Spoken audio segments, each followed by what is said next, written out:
Alright, so the Midea repair kit arrived. Comes out one of these guys. Actually, it comes with 6 or 7 of these guys. So if you have the Costco unit, it's gonna go right underneath.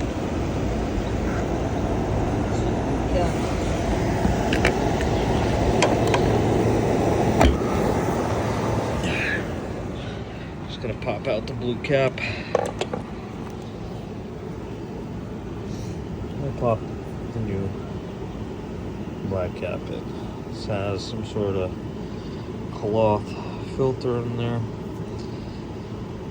It's gonna let the water slowly drain out because it seems like it does need water to cool the condenser, some other things. Right, Cheeps? So,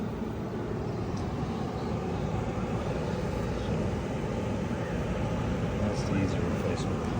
Cheeps, go ahead.